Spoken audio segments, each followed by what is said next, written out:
Un gran saludo al Premio Nobel de la Paz, Adolfo Pérez Esquivel, a quien admiro y desde Chile seguimos hace años, muchas y muchos. La pregunta es fraterna y simple. Los derechos humanos son un desafío permanente, como lo es la democracia. Y a su juicio, América Latina, con su enorme experiencia y legitimidad, enfrenta hoy una mayor crisis en materia de derechos humanos que lo que se conoció, por ejemplo, en la década de los gobiernos conservadores en los 90. Un beso y un abrazo, Marco Enríquez desde Chile, y un abrazo admirativo, sobre todo. Marco Enríquez Ominami es uno de los fundadores del Grupo de Puebla, Adolfo. Ajá. Fue candidato a presidente en Chile en 3 oportunidades. Es un hombre profundamente comprometido con los derechos humanos y, bueno, y siente una gran admiración por ti. Mira, derechos humanos y democracia son valores indivisibles, pero hoy las democracias están en riesgo, están en peligro. Lo mismo los derechos humanos, tenemos que revitalizarlos y en lograr instrumentos constitucionales y jurídicos. Las democracias que vivimos son las democracias delegativas. Delegamos todo el poder en los gobernantes, pero después muchos gobernantes hacen lo que quieren y no lo que tendrían que hacer. Vamos a poner algunos ejemplos concretos. En Brasil, Bolsonaro. En Argentina, Macri, ¿no?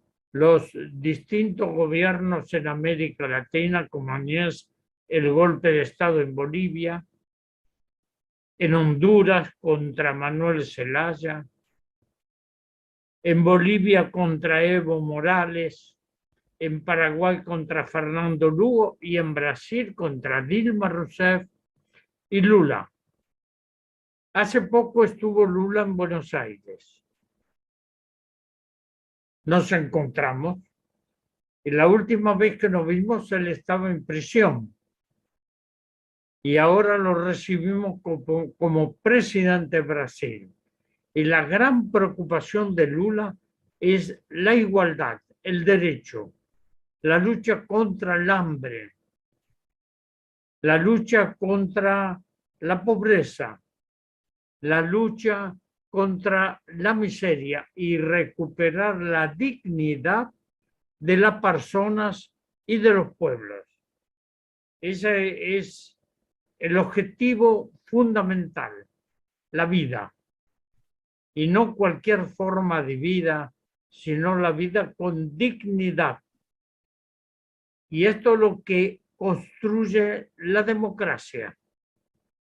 La democracia como un valor indivisible de los derechos humanos, porque si se violan los derechos humanos, las democracias se debilitan y dejan de ser democracias. Es esto lo que tenemos que pensar. Un amigo de caminada que conoces bien, Eduardo Galeano, que también cambió de barrio, pero no se fue.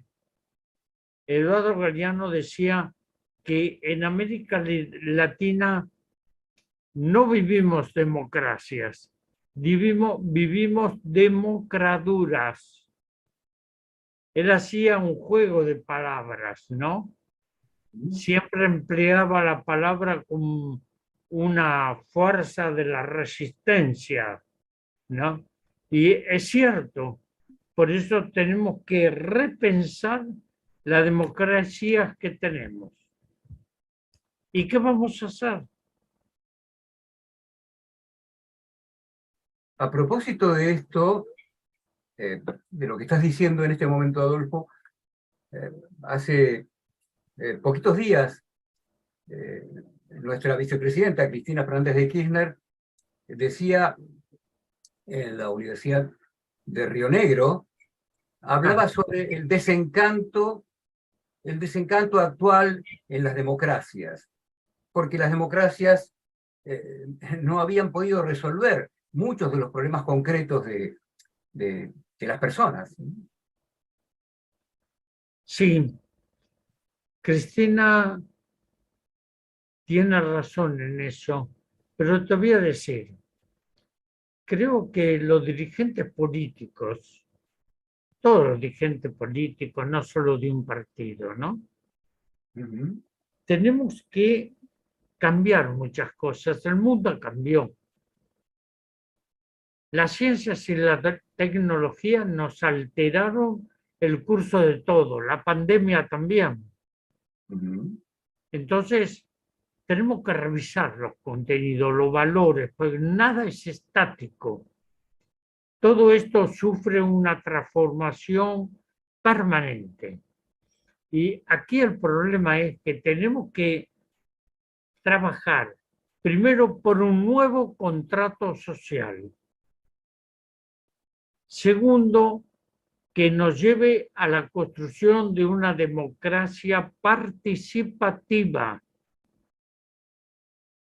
Y lo otro, ver que tratar de profundizar en las políticas de derechos humanos, porque los derechos humanos es profundamente político.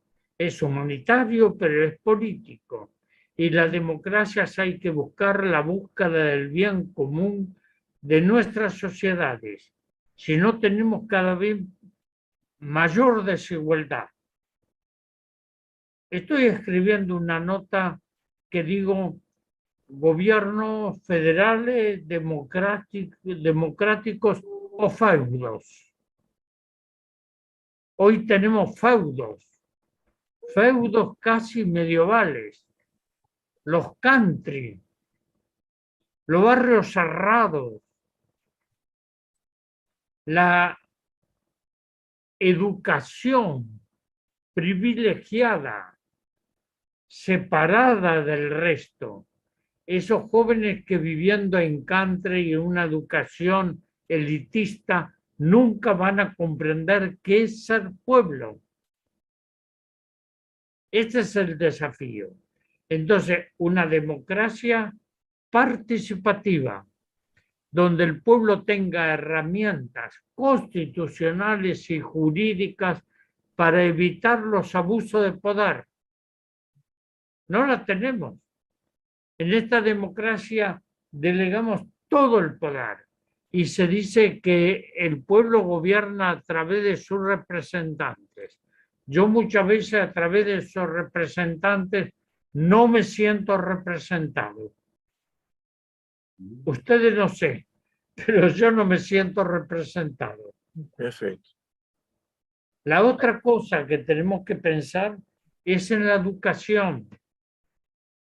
Ahí en Brasil, que lo conocí personalmente y hemos participado en muchas cosas, ese gran pedagogo Pablo Freire, la educación como práctica de la libertad, de la conciencia crítica, valores.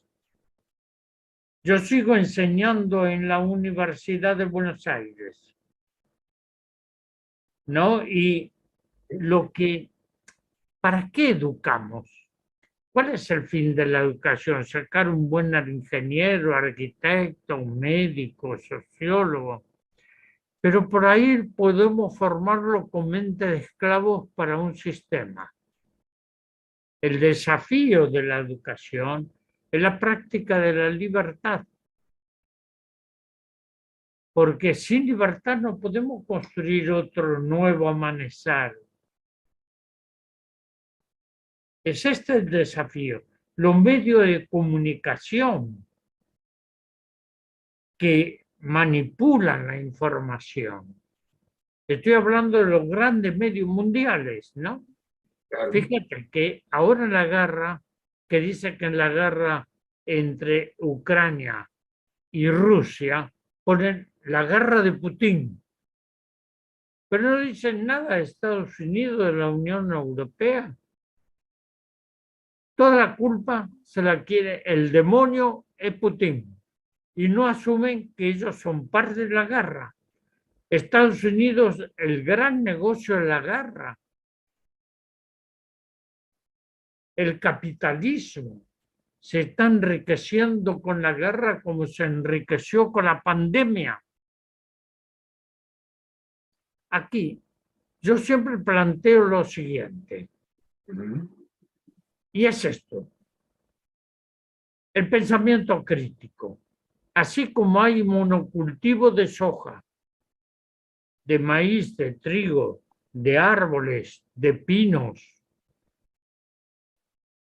y los agrotóxicos, hay el monocultivo de las mentes, con los tóxicos de la propaganda.